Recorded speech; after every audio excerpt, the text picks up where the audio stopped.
ఏమండోయ్ బాగున్నారా? మన YouTube friends and family members అందరూ చాలా చాలా బాగున్నారని, బాగుండాలని మనస్ఫూర్తిగా కోరుకుంటూ ఈరోజు వీడియో ఏంటంటే ఊరికే అంటే సరదాగా అలాగా మా గార్డెన్లో పిట్టలు చూపిస్తున్నాను అనుకుంటున్నారా? కాదండి, ఉన్నది వీడియో చూడండి. మనం ఇది వరకు ముద్ద శంఖ పూలు మొక్కోటి పెట్టాం కదా, దానికి ఇలా రౌండ్ చుట్టాను కదండి పైపు, అదే పనికిరాని పైపు తోటి. అది చాలా బుషీగా ఎదిగిపోయి చిరాగ్గా ఉందన్నమాట. దాన్ని ఏదోలా సెట్ చేద్దామని ఆలోచిస్తే పనికి రాకుండా పక్కన పడున్న తడికల కర్ర కాదు, కర్రల తడికి ఒకటి దొరికిందండోయ్. దానితోటి దీన్ని ఎలా చేద్దామా అని ఆలోచించి ఇలా చేశానన్నమాట. అది ఎలా అనేది మీరు కూడా చూడండి మరి.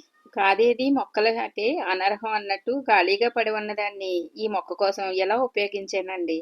మన ఇంట్లో పనికి రాకుండా పడి ఉన్న ఊస మొక్క ఒకటి దొరికిందండి. దానికి ఈ తడికల కర్రల తడికి కలిపండి పురుకొసలతోటి పుత్తూరు కట్లు గట్టిగా వేసేసాను అనమాట, కదలకోకుండాను. చూసారా ఎలా వేసానంటే పొడుగ్గా పెట్టేసండి. 1 2 3 4 5 కట్లు వేసానండి. ఒక కట్టు ఊడిపోయినా ఇంకో కట్టు అన్నా పనికొస్తుందని, కానీ గట్టిగానే వేసానండి. బాగానే నిలబడింది మరి. ఇప్పుడు దీన్ని తీసుకెళ్ళి ఆ మొక్కల కుండీలో గట్టిగా గుచ్చేసామనుకోండి, అడిగి నిలబడుతుంది. ఇప్పుడు దీనికి మనం మన శంకుపూల మొక్కని పైకి కట్టేసి పురుకోసలతోటి ముళ్ళేసేసుకుందామండి మరి. ఇప్పుడు పిల్లలు అన్నాక అల్లరి చేస్తారు, మొక్క అన్నాక ఎదుగుతుంది కదండి. ఎదిగే మొక్కల్ని అవసరం లేకపోతే ప్రూనింగ్ చేసేసుకోవచ్చండి. కాకపోతే ఇది బ్లూ కలర్ ముద్ద శంఖం పువ్వులు కదా, ప్రూనింగ్ చేసేస్తే పువ్వులు తగ్గిపోతాయని మొక్కను అలాగే వదిలేసానండి. పువ్వులు ఎక్కువ కోసుకోవచ్చు కదా, అందుకనమాట. అదే రేఖ పువ్వులు మొక్కలైతే నేను కట్ చేసేసేదానండి ఎప్పటికప్పుడు.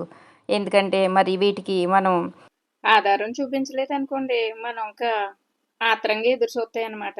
ఎందుకులే బాబా గొడవని అవసరమైన ఎంచుకొని అవసరం లేని ప్రూనింగ్ చేసేస్తానమాట. ఇదిగోండి, మొత్తానికి చుట్టూరు పురుకొసలతోటి కదలకుండా కట్లు కట్టేశాక మొక్క అయితే ఇలా నిలబడిందండి.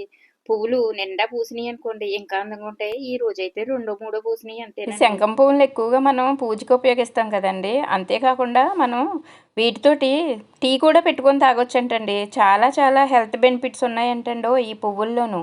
చాలామంది చెప్తున్నారు. అలా కూడా ఉపయోగించేసుకుందామండి మరి. ఈ ఈ పని అయిపోయాకనండి మన ఇంటికి ఒక కొత్త స్టాండ్ వచ్చిందండి. కొత్తదని పాతది చూపెడుతున్నామండి గంగక్క అనుకుంటున్నారా? పాత స్టాండ్ అండి, కానీ మన ఇంటికి కొత్తగా వచ్చిందనమాట. ఈ స్టాండ్ని శుభ్రంగా కడిగేసండి, పైన ఉన్న తుప్పంతా తుడిచేసి ఇంట్లో పాతదే వాడేసిన రంగు డబ్బా కొంచెం ఒకటి ఉందండి, బ్లాక్ కలర్. అది వేసేసుకున్నాం అనుకోండి, ఎప్పుడన్నా మొక్కలు పెట్టుకున్నప్పుడు వాటర్ పడినా కూడా త్వరగా పాడవకుండా ఉంటుంది అనమాట. ఖాళీగా ఉన్నప్పుడు ఇలాంటి చిన్న చిన్న పనులన్నీ చేసేసుకుంటానండి. దీనికి శుభ్రంగా రంగు వేసుకున్నాను. రంగు అదే ఏట్లకన్నా రంగు వేసుకునే వాళ్ళకి ఒక చిన్న చిట్కా అండి. ఇలా ఏట్లకన్నా వేయాలన్నప్పుడు మనం అడిగిని పనికిరాని పాత పేపర్లు కానీ లేదంటే ఇలాంటి సంచులు కానీ వేసేసామనుకోండి, కింద పడినా కానీ తుడుచుకోక్కర్లేదు అనమాట. వేస్ట్గా కింద మనకి ఎక్స్ట్రా పని ఉండదు అనమాట. చిట్కా ఏదో చెప్దాం అనుకున్నాను, కన్ఫ్యూజ్ అయ్యానో మిమ్మల్ని కన్ఫ్యూజ్ చేశానో తెలియదు కానండి. చెప్పాలనుకున్నది చెప్పేసాను అనుకుంటున్నాను.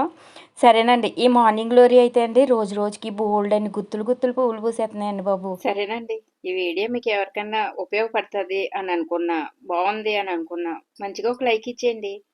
అలాగే కొత్త వాళ్ళు ఎవరైనా అయితే సబ్స్క్రైబ్ చేసుకోండి. ఏమనిపిస్తుందో కామెంట్ పెట్టడం మాత్రం అస్సలు మర్చిపోకుండా. ఉంటా.